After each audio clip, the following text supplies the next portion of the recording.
So you all are well. ये video जो है बहुत ज़्यादा रिक्वेस्ट के बाद बनाई जा रही है, जो कि BS nursing first year specially students ने कहा था कि हमें जो है वो थोड़ा सा गाइड किया जाए, क्योंकि उन्होंने अभी अभी जो है वो अपनी क्लासेस स्टार्ट की हैं, तो उनको आइडिया नहीं कि कौन सी चीज़ जो है वो ज़्यादा इंपॉर्टेंट है, कौन सी चीज़ को ज़्यादा पढ़ना है, या बुक्स जो है वो कौन कौन सी हैं। ठीक है, तो इस वीडियो में हम कंप्लीट गाइड जो है इसके बारे में देखेंगे कि आपने कौन कौन सी बुक्स को जो है वो फॉलो करना है और कौन कौन सी बुक्स के अंदर से जो है वो ज़्यादा पढ़ना है। तो सबसे पहले जो है वो हम आते हैं अपनी बीएस नर्सिंग फर्स्ट ईयर के स्टूडेंट्स की गाइडलाइंस जो है वो क्या क्या है, एजेंडा हमारे पास क्या है, हमने क्या क्या चीजें इसके अंदर डिस्कस करनी है। हम इसके अंदर डिस्कस करेंगे जी F1 को, एनाटमी को, फिजियोलॉजी को, CHN को, न्यूट्रिशन को, बायोकेम को, पाक स्टडी, इस्लामियत और इंग्लिश। ठीक है, ये पार्ट 1 है, तो होप सो हाफ डिस्कशन जो है वो इसके अंदर होगी और नेक्स्ट डिस्कशन जो है वो नेक्स्ट वाली जो है वो वीडियो में होगी। तो हम सबसे पहले देखते हैं कि अपने एजेंडा में जो चीजें हमने रखी हैं इसमें से जो डिस्कशन करनी है, सबसे पहले हमारे पास जो टॉपिक आ जाता है वो हमारे पास आता है फंडामेंटल ऑफ नर्सिंग। हम डिस्कस करेंगे हमने कौन कौन सी बुक्स यूज करनी है, MCQs के लिए क्या बेटर रहेगा, और इसके अलावा जो है हम इसको किस तरह से पढ़ सकते हैं, किस तरह से इसका कंटेंट जो है वो कवर कर सकते हैं। तो ये सारी चीजें जो है वो हम आज वाली वीडियो के अंदर जो है वो कवर करेंगे। तो सबसे पहले अगर हम देखें हमारे पास आ जाती है फंडामेंटल ऑफ नर्सिंग। ठीक है, तो फंडामेंटल ऑफ नर्सिंग के लिए जो रिकमेंडेड बुक्स हैं जो कि यूएचएस ने भी रिकमेंड की हुई हैं वो हमारे पास आती है कोजियर एंड अरब की बुक। ठीक है, और इसके अलावा हमारे पास नीरज सेठी की बुक है। ठीक है, अगर तो आपने मतलब मैं दोनों स्ट्रेटेजीज जो है वो साइड बाय साइड बताऊंगी। अगर तो आपने डिस्टिंक्शन लेनी है, पोजीशन लेनी है, तो आपने क्या करना है, कोजियर एंड अरब को खरीदना है। इसके अलावा आपने नीरज सेठी की बुक जो है वो भी अपने पास रखनी है। अब कोजियर की बुक जो है वो तो मेन यूएचएस की रिकमेंडेड बुक है। ठीक है, आपने क्या करना है, अपना कंटेंट खोलना है। ठीक है, सारा कंटेंट जो है वो कोजियर की बुक से कवर करना है। अब कुछ टॉपिक्स होते हैं वो कोजियर की बुक से कवर नहीं होते, तो आपने उनको नीरज सेठी में से जो है वो तलाश करना है, नीरज सेठी के अंदर से सर्च करना है आपने उनको। अगर तो आपको वो मिल जाते हैं इस बुक में से तो वेल एंड गुड, अगर नहीं मिलते तो फिर फाइनल सोल्यूशन आपके पास गूगल का है, आप गूगल भी कर सकते हैं उन टॉपिक्स को। ठीक है, तो आपने क्या करना है जी, F1 के लिए अपना कंटेंट खोलना है, पहले कोजियर की बुक कवर करनी है और नीरज सेठी की बुक जो है वो कवर करनी है। तो इस तरह से जो है वो आपका कंटेंट कवर होगा और कंटेंट जो है वो होप्स आपका सारा इनमें से कवर हो जाएगा। ठीक है, मैक्सिमम टॉपिक्स जो है वो कोजियर की बुक के अंदर मौजूद हैं, लेकिन अगर आपको नहीं मिलते तो आप उसको गूगल भी कर सकते हैं। आप गूगल से जो है वो उन टॉपिक्स को तलाश कर सकते हैं। ठीक है, तो आपको जो है वो टॉपिक्स वहां से मिल जाएंगे। ठीक है, उसके बाद हमारे पास जो है ये दो बुक्स हैं। ठीक है, आप देख सकते हैं यहाँ पर, ये फंडामेंटल ऑफ नर्सिंग की बुक है और ये हमारे पास जो है वो नीरज सेठी की बुक है। ये दो बुक्स लेने का एक पर्पज ये भी है कि एमसीक्यूज की अगर हम जब बात करेंगे तो एमसीक्यूज में क्या होता है कि फंडामेंटल ऑफ नर्सिंग के लास्ट पे आपको एमसीक्यूज दिए होंगे। ठीक है, तो आपने एमसीक्यूज जो है ना वो वहां से कवर करने हैं, हर चैप्टर के लास्ट पे आपको एमसीक्यूज दिए होंगे, आपने वो चैप्टर जो है वो आपने एमसीक्यूज वहां से कवर करने की कोशिश करनी है। ठीक है, और ज्यादा से ज्यादा जो है वो एमसीक्यूज आपने कवर करने हैं वहां से। अब कुछ बच्चे क्या करते हैं जी कि जो आपके कंटेंट के अंदर टॉपिक्स हैं हमने वो वाले चैप्टर जो है वो पढ़ लिए और बस। ठीक है, लेकिन आपने इस तरह से नहीं करना, आपकी बुक के अंदर जितने भी चैप्टर्स दिए हुए हैं कोजियर की बुक के अंदर आपने सबके एमसीक्यूज करके जाने हैं, क्योंकि यूएचएस में हमने जो नोट की है बात वो ये है कि आपके हर चैप्टर में से जो है हमने कोई ना कोई एक एमसीक्यू दिया होता है। ठीक है, तो आपने सारी बुक के जो एमसीक्यूज हैं वो करके जाने हैं। ठीक है, इसके अलावा नीरज सेठी के लास्ट में भी एमसीक्यूज दिए हुए हैं, अगर आपके पास टाइम है आप वो भी कर सकते हैं, तो वेल एंड गुड, आप वो वाले एमसीक्यूज भी जो है वो करके जरूर जाए। ठीक है, तो ये हमारे पास जो था वो F1 का थोड़ा सा डिस्कशन हो गया। F1 से रिलेटेड बच्चों को एक मसला ये भी आता है कि जो बुक्स हैं वो बहुत ज्यादा लेंथी होती हैं, तो बुक्स जो होती हैं वो कवर नहीं होती। तो बुक्स को कवर करने का एक ये मेथड होता है कि आपने जो कंटेंट के अंदर टॉपिक्स दिए हुए हैं आपने उनको सबसे पहले कवर करना है। ठीक है, अगर टाइप्स लिखी हुई है तो उस चैप्टर में से टाइप्स ढूंढ के पहले कवर करें, अगर तो उन्होंने मेंशन किया हुआ है जी इसका मैकेनिज्म क्या है तो आपने मैकेनिज्म को ढूंढ के पहले कवर कर लेना है। अब चैप्टर में से आपने क्या करना है, जो कंटेंट वाले टॉपिक्स हैं वो पहले कवर करने हैं और जो बाकी चीजें लिखी हुई हैं वो आपने बाद में पढ़नी है। ठीक है, बच्चे क्या करते हैं, चैप्टर स्टार्ट करते हैं। ठीक है, चैप्टर स्टार्ट करते हैं, 2 पेज पढ़ेंगे बस खत्म, और जो कंटेंट वाला मेन टॉपिक होता है वो पढ़ा ही नहीं जाता है। तो आपने पहले कंटेंट वाला टॉपिक कवर करना है और बाद में जो है वो एक्स्ट्रा टॉपिक्स या जो बुक के टॉपिक्स दिए हैं वो आपने कवर करने हैं। ठीक है, अगर हम फिजियोलॉजी की बात करें तो फिजियोलॉजी के लिए जो रिकमेंडेड बुक्स हैं वो आपकी रोज एंड विल्सन है, ठीक है। गाइटन की बुक होती है एक, और एक हमारे पास टॉटोरा की बुक है। और रोज एंड विल्सन तो मतलब उसमें ये है कि अगर आप इनसे पासिंग मार्क्स लेना चाहते हैं तो आप रोज एंड विल्सन को पढ़ सकते हैं, ठीक है। अगर आप डिस्टिंक्शन लेना चाहते हैं फिजियोलॉजी में तो आपके कॉन्सेप्ट्स कवर करने के लिए जो है वो आपके पास गाइडन की बुक मौजूद है, ठीक है। मोस्ट इंपॉर्टेंट टॉपिक्स जो होते हैं जिस तरह के हमारे पास स्पेशल सेंसेस हो जाती हैं, हमारे पास जो है वो जी कार्डिक साइकिल, कार्डियोवास्कुलर सिस्टम आ जाता है, रेस्पिरेटरी सिस्टम आ जाता है। तो इस तरह के जो मोस्ट इंपॉर्टेंट टॉपिक्स होते हैं आप उसको गाइडेंस से जो है वो थोड़ा सा उनका ओवरव्यू ले सकते हैं, ताकि आपको अच्छे से समझ आ जाए। एक दफा आपको अच्छे से समझ आ जाएगी, आपका कॉन्सेप्ट बन जाएगा, तो भी आपको दोबारा गाइडेंस खोलने की जरूरत भी नहीं पड़ेगी, ठीक है। तो आप चाहे तो उनके नोट्स बना सकते हैं, उन नोट्स को अपने स्टिकी नोट्स को रोज एंड विल्सन के ऊपर लगा सकते हैं, ठीक है। गाइडेंस से नोट्स बना के रोज एंड विल्सन के ऊपर लगा सकते हैं, या गाइडेंस से जो है वो अलग से सेपरेट से अपनी बुक के अपनी कॉपी के ऊपर जो है वो नोट्स बना सकते हैं। तो फिजियोलॉजी के लिए सबसे बेस्ट यही है कि आपने रोशन विल्सन को पढ़ना है और गाइडन को जो है वो साथ साथ देखना है। अब बच्चे जो है वो मोस्टली ये टोटल की बुक जो है वो ज्यादा स्टूडेंट्स ने रिकमेंड की है कि मतलब इसके अंदर बहुत ज्यादा इजी वर्डिंग में लिखा हुआ है, तो हमें जो है वो बहुत अच्छे से समझ आती है, ठीक है। तो आप अगर पढ़ना चाहें तो टोटारा की बुक जो है वो भी आप परचेज करके जो है वो उसको पढ़ सकते हैं। लेकिन मेन हमारे पास जो भी बुक्स यूज हो रही हैं रोशन विल्सन है, गाइडन है, ठीक है। रोशन विल्सन सिंपल लिखा हुआ है, और अगर आपने कॉन्सेप्ट लेना है किसी चीज का कि भाई अगर फिजियोलॉजी ऑफ हेयरिंग है तो हेयरिंग का मैकेनिज्म किस तरह से होता है, क्योंकि अभी रोशन विल्सन के अंदर मेंशन नहीं है, तो आपने वो जो कॉन्सेप्ट लेना है प्रॉपर वो आप गाइडेंस से लेके तो फिर आप जो है वो रोशन विल्सन को जो रट्टा लगाने वाला काम है सिंपल वर्जन में बताऊं तो वो आप रोशन विल्सन से कर सकते हैं। और बाकी कॉन्सेप्ट के लिए जो है ना वो आप मिनी गाइडन यूज कर लें, ठीक है। तो गाइडन की जो है वो बुक आप थोड़ी सी जो है उसको देख सकते हैं ताकि आपका कॉन्सेप्ट क्लियर हो जाए। तो ये हमारे पास जो है वो बुक्स हैं, ठीक है। एनाटॉमी एंड फिजियोलॉजी की है एक रोसन विल्सन, ये गाइडन की इस तरह से होती है, और टोटोरा की बुक इस तरह से होती है। मैं कोशिश करूंगी कि इनके जो पीडीएफ है उनका लिंक बना के जो है वो आहिस्ता आहिस्ता यहाँ पे जो है वो शेयर कर दिया जाए, ताकि आप लोग वहां से भी सॉफ्ट फॉर्म में भी अपने पास रख लें।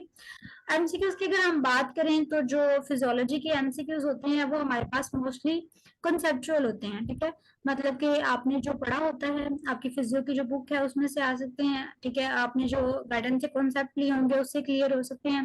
तो एमसीक्यूज इस तरह के नहीं होते कि यूएचएस ने पहले से कहीं दिए हुए हैं एमसीक्यूज। इसके एमसीक्यूज होते हैं वो कंसेप्चुअल होते हैं। अगर आपने अपनी रोसन विल्सन को अच्छे से पढ़ा है, ठीक है, और इसके अलावा आपने कॉन्सेप्ट क्लियर किए हुए हैं तो आप उन एमसीक्यूज को जो है वो इजीली जो है वो कर सकते हैं, ठीक है। मतलब इतने एमसीक्यूज मुश्किल नहीं होते कि आपको बिल्कुल भी समझ ना आए, ठीक है, लेकिन ये है कि आपको समझ आ सकते हैं। एनाटॉमी की अगर हम बात करें तो एनाटॉमी में हमारे पास ये 3 बुक्स हैं, ठीक है। हमारे पास रोशन विल्सन है, इसके अलावा हम जनरल एनाटॉमी को भी यूज कर लेते हैं, और टोटोरा के अंदर भी एनाटॉमी मौजूद है। रोशन विल्सन के अंदर से एनाटॉमी कवर करने का एक अच्छा तरीका ये है कि आप क्या करें कि जैसे ही हर टॉपिक स्टार्ट, जैसे ही कोई टॉपिक स्टार्ट होता है तो आपको पता है उसके स्टार्ट में उन्होंने थोड़ी सी एनाटॉमी दी होती है, ठीक है। जैसे हार्ट का टॉपिक स्टार्ट हुआ है ना तो उन्होंने स्टार्ट में थोड़ी सी एनाटॉमी दी होगी। रोशन विल्सन के अंदर ये है कि एनाटॉमी और फिजियोलॉजी मिक्स है दोनों चीजें, ठीक है। तो एनाटॉमी स्टार्ट हुई है तो आपने क्या करना है इसको मार्क कर लेना है। एक दफा आप मार्क कर लेंगे तो नेक्स्ट टाइम जो है वो आपको इजी जो है वो आसानी होगी थोड़ी सी कि नेक्स्ट टाइम जो है वो दोबारा पढ़ना नहीं पड़ेगा, ठीक है। तो आपने इसको मार्क कर लेना है कि यहाँ तक एनाटॉमी का टॉपिक है, आगे जो है वो फिजियोलॉजी स्टार्ट हो रही है, ठीक है। तो इस तरह से करके जो है वो आपने उसको कवर करना है, और एनाटॉमी को जो है वो आप रोशन विल्सन से कवर करें। इसके अलावा आपके पास जनरल एनाटॉमी की छोटी सी बुक होती है जो मैं आगे दिखाऊंगी आपको। इस तरह से जनरल एनाटॉमी की बुक होती है, ये बिल्कुल छोटी सी लाइक हुसैन की बुक है। अगर आप ये देख के यहाँ से एनाटॉमी कवर करना चाहें तो यहाँ से भी एनाटॉमी के मोस्टली टॉपिक जो है वो कवर हो जाते हैं। बाकी अपनी बुक की बेसिक एनाटॉमी कवर करें तो उससे भी बहुत ज्यादा जो है वो डिफरेंस पड़ जाता है। इस तरह से जो है वो आप इसको भी कवर कर सकते हैं। अगर हम एनाटॉमी के एमसीक्यूज की बात करें तो एनाटॉमी के एमसीक्यूज भी बिल्कुल फिजियोलॉजी के एमसीक्यूज की तरह ही होते हैं, ठीक है। ये नहीं है कि मैंने पहले कहीं मेंशन किए हुए हैं, सिर्फ ये है कि आपको उनको एक दफा देखना पड़ता है। सिंपल चीजें होती हैं, मतलब बहुत सिंपल एमसीक्यूज जो है वो होते हैं, इतने ज्यादा टफ एमसीक्यूज नहीं होते हैं। कभी कभी वो बॉर्डर्स वगैरह पे अगर चले जाएं तो वो स्टूडेंट्स को थोड़ी कंफ्यूजन हो जाती है, लेकिन वो उसके लिए ये है कि आप अच्छे से जो है वो अपनी बुक को कवर करें, ठीक है। अब अगर आपने रोशन विल्सन के जो एनाटॉमी का पोर्शन है वो अच्छे से पढ़ा हुआ है, इसके अलावा जनरल एनाटॉमी लाइक हुसैन की पढ़ी हुई है, तो आपको इतनी ज्यादा डिफिकल्टी नहीं होती, ठीक है। अगर 25 हैं तो उसमें से 20 को एमसीक्यूज आपको समझ आ रहे होते हैं कि ठीक है ये हमने पढ़े हुए हैं, ये हम कर सकते हैं, ठीक है। तो इस तरह के एमसीक्यूज होते हैं, ज्यादा डिफिकल्ट एमसीक्यूज जो है वो नहीं होते। वो 5-6 एमसीक्यूज होते हैं जो थोड़े डिफिकल्ट होते हैं, उसकी वजह से स्टूडेंट्स थोड़ा कंफ्यूज हो जाते हैं ज्यादा, ठीक है। तो आपने उनको छोड़ के जो बाकी होंगे वो आपने कवर करने हैं। कम्युनिटी हेल्थ नर्सिंग की अगर हम बात करें तो कम्युनिटी हेल्थ नर्सिंग में हमने सबसे पहले रिकमेंडेड बुक बीटी है, ठीक है, बसवंत थापा है, उनके बसवंत थापा से ज्यादा कंटेंट जो है वो आपका कवर होता है, ठीक है। नवीद आलम की बुक कुछ कॉलेजेस जो है वो लगवाते हैं, इसके अलावा साइमन अल्फ्रेड में से भी जो है वो टॉपिक्स कवर होते हैं हमारे पास। अब बीटी की बुक जो होती है ना वो सबसे ज्यादा बेसिक्स के लिए इंपॉर्टेंट होती है, ठीक है। बसवंत थापा में से आपने जो स्टार्टिंग वाले चैप्टर्स होते हैं वो करने होते हैं, इसके अलावा इन्वायरमेंट वाला टॉपिक होता है वो आप बसवंत थापा से कवर करते हैं, ठीक है। नवीद आलम की बुक जो है वो नो डाउट के गुड है, लेकिन ये है कि नवीद आलम से ज्यादा टॉपिक्स सीएचएम के कवर नहीं होते, जब आप फोर्थ ईयर में जाएंगे तब आपके ज्यादा टॉपिक्स जो है वो नवीद आलम से कवर होंगे, ठीक है। अभी जो है वो बीटी की बुक बेस्ट होती है और साइमन अल्फ्रेड की बुक बेस्ट इस तरह से होती है क्योंकि इसमें पॉइंट्स में लिखा होता है, मतलब हर चीज के पॉइंट्स बने हुए हैं। जैसे होम विजिटिंग का टॉपिक है तो उसके भी उन्होंने पॉइंट्स बनाए हुए हैं, ठीक है। अगर कोई भी टॉपिक आप देखेंगे तो उसके पॉइंट्स बना के उन्होंने सिर्फ बुलेट्स पॉइंट बनाए हुए हैं और उसमें एक्सप्लेन किया हुआ चीजों को। साइमन अल्फ्रेड की बुक जो होती है वो इसके हिसाब से जो है वो अच्छी होती है। बाकी अगर बसवंत थापा में ये होता है कि सारा सारा लिखा होता है, ठीक है, काफी ज्यादा डिटेल में चीजें लिखी होती हैं।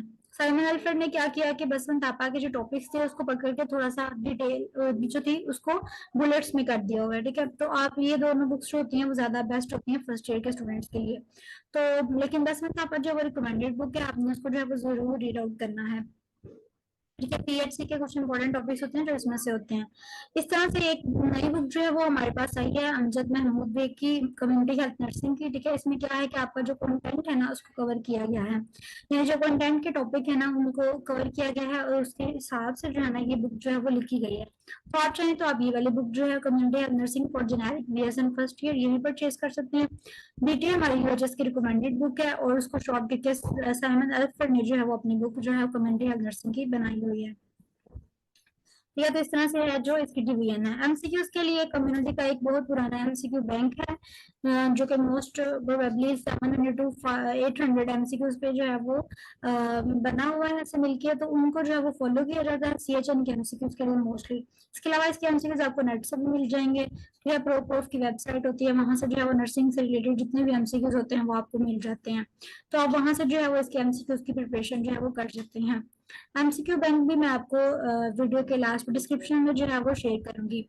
बायोकेमिस्ट्री की बुक जो है हमारे पास 5% होती है, ठीक है। 5% की जो बुक है बायोकेमिस्ट्री की मोस्टली स्टूडेंट्स जो है वो फॉलो करते हैं, वो सिंपल सी छोटी सी बुक है, ठीक है। उसमें से कंटेंट भी आपका कवर हो जाता है, कुछ टॉपिक्स कवर नहीं होते वो आपको गूगल से कवर करने पड़ते हैं, तो आप जो है वो बुक से जो है वो कवर कर सकते हैं उसको उसका। लेकिन ये है कि आपने उसको अच्छे से रीड आउट करना है, ठीक है। उसका कुछ भी जो है कोई भी टॉपिक उसका नहीं छोड़ना 5% का। और मुश्ताक जो है वो हम कभी कभी लेंथी टॉपिक्स के लिए जैसे कि प्रोटीन है, कार्बोहाइड्रेट है, इनके लिए या उनके मैकेनिज्म जो होते हैं उनके लिए साइकिल वगैरह के लिए मुश्ताक की बुक यूज कर सकते हैं। अदरवाइज ज्यादा स्टूडेंट्स जो है वो मतलब 80% पेपर जो है वो आपका 5% से कवर हो जाता है, ठीक है। और मुश्ताक को जो है वो 20% बाकी ज्यादा एमसीक्यूज कवर करने के लिए हम यूज करते हैं और यहाँ जो है वो डिटेल कंसेप्ट लेने के लिए। तो इस तरह से जो है ये हमारे पास बायोकेमिस्ट्री की बुक 5 की है और ये हमारे पास जो है मुश्ताक की है। एमसीक्यूज मैंने आपको बताया कि अगर आप बायोकेमिस्ट्री के एमसीक्यूज जो होते हैं वो भी एनाटॉमी फिजियोलॉजी की तरह किसी बुक से नहीं आते, ठीक है। वो पहले से ही आपने जो टॉपिक्स कवर किए होंगे उसको उसमें से ही जो है वो आपको एमसीक्यूज आएंगे। और मोस्ट प्रोबेबली अगर आपने फाइको साइंस से अच्छे से पढ़ा है और मुश्ताक से टॉपिक्स कवर किए हुए हैं जो इंपॉर्टेंट है तो आपके एमसीक्यूज हो जाते हैं, ठीक है। इसमें डिफिकल्टी जो है वो नहीं होती स्टूडेंट्स को। न्यूट्रिशन की अगर हम बात करें तो न्यूट्रिशन जो है वो डिप्टी चौहान की बुक है, ठीक है। स्टूडेंट्स ज्यादा यूज करते हैं न्यूट्रिशन के लिए। इसके अलावा ऋषि की बुक होती है, लेकिन हमारे कॉलेजेस में ज्यादातर जो है वो डिप्टी चौहान की जो बुक है वो लगाई जाती है न्यूट्रिशन के लिए। आपको पता है बायोकेमिस्ट्री और न्यूट्रिशन का पेपर जो होता है वो इकट्ठा आता है, ठीक है। तो न्यूट्रिशन का पोर्शन उसके अंदर शामिल होता है बायोकेमिस्ट्री के अंदर ही, तो उनके टॉपिक्स जो है वो थोड़े से ओवरलैप करते हैं, कुछ कभी इस तरह से भी होता है कि दोनों के टॉपिक्स मिक्स होके आ जाते हैं, तो इसको जो है वो आपने थोड़ा सा टाइम देना होता है न्यूट्रिशन को। तो इसके लिए छोटी सी बुक है आपके पास डिप्टी चौहान की, वो अगर आप कर जाते हैं और बाकी जो टॉपिक्स हैं वो बायोकेम से भी अगर आप कवर कर जाते हैं तो आपका पेपर जो है वो मैक्सिमम हो जाता है, ठीक है। एमसीक्यूज भी इनके मिक्स होते हैं, ठीक है। तो इतना आइडिया नहीं होता कि ये न्यूट्रिशन में से आया हुआ है या बायोकेम में से। हाँ, अगर कुछ इस तरह के एमसीक्यूज आए हुए हैं कि जिसमें प्रॉपर उन्होंने न्यूट्रिशन के टॉपिक्स का पूछा हुआ है तो फिर आपको थोड़ा सा आइडिया गैस हो जाता है, लेकिन वो भी थोड़ा पोर्शन होता है, ठीक है। इतने ज्यादा एमसीक्यूज जो है वो इसमें से भी नहीं आते, ठीक है। तो 5-6 एमसीक्यूज होंगे जो न्यूट्रिशन में से आए होंगे, बाकी सारे जो है वो बायोकेम में दिए होते हैं। तो इस तरह से जो है वो इसके एमसीक्यूज आते हैं और आप ये बुक पढ़ के जो है वो इसको कंप्लीट कर सकते हैं। तो ये हमारे पास जो थी आज की वीडियो थी, ठीक है। और इसके अलावा ये कि बाकी जो है वो हम पार्ट 2 में इंशाल्लाह कोशिश करेंगे इसको कवर करने की। तो अगर आपको वीडियो जो है वो आपने ध्यान से देखनी है, कोई भी क्वेरीज हो आप मुझसे कमेंट सेक्शन में पूछ सकते हैं। Have a great time and thank you.